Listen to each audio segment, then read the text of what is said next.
All right, we're here. Graz with an ailing rock star Bob, but you know, he's a trooper. I battle through, man. He's fighting through it right now. You know, he's a team player, kind of guy that you can count on. Kind of guy that'll show up and be here every day. Well, hold on. I'm usually here.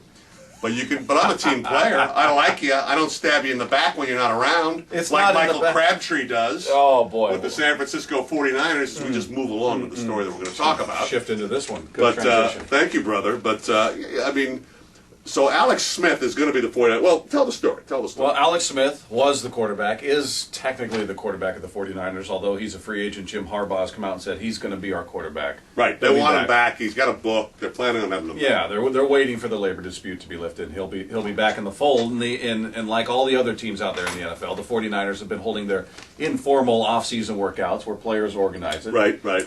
And apparently, at one point, Michael Crabtree did not show up for these, and they asked Alex Smith about it and said, "When's he going to be here?" And the quote was, "I wish I could tell you that. And I don't know. That's a good question." And I guess Crabtree took exception to it. So then, when he was joined the team at their informal workouts for the first time on Monday, they asked him. The reporters asked what he thought about catching passes from Smith, and is it important to building team chemistry? He said, "Who's the quarterback?" And then he went on to say, "He's the quarterback?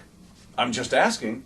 And kind of just taking a shot, like, what makes you think he's our quarterback out there? What did Crabtree do last year exactly? Do we have his numbers? I don't have his numbers from last year. I recall him not being as great as they thought he was going to be, though, right? Let's see. Was second last year in 55 receptions, 741 yards, and 6 touchdowns. Not terrible. Not fantastic. And when they tried it's not Pro Bowl stuff, though. When they tried to give Smith credit for organizing the workouts, Crabtree said, "It's been everybody putting them together. We texted everybody. I even texted somebody to be here." Like, don't give this guy all the credit. Everybody. I remember Crabtree before he came out of school had an incredible catch for Oklahoma State against Texas. He just looked like the ultimate guy to have.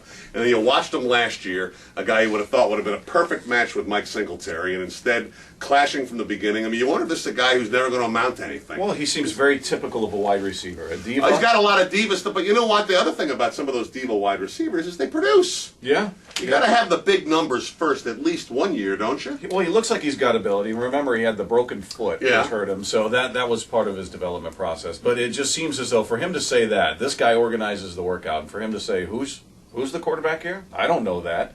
And he said, "I know what you're all scratching at. I wish I could tell you who the quarterback's going to be, but I don't know." He says, "Whoever it is, I'm 100% down with it. I'm ready to go." At the same time, taking a shot at Alex Smith. You know what? I'm a little less worried about the San Francisco 49ers as we move forward after hearing that story. Yeah, that's not going to end well. Doesn't sound like good chemistry there. I guess it wasn't all Singletary's fault, was it?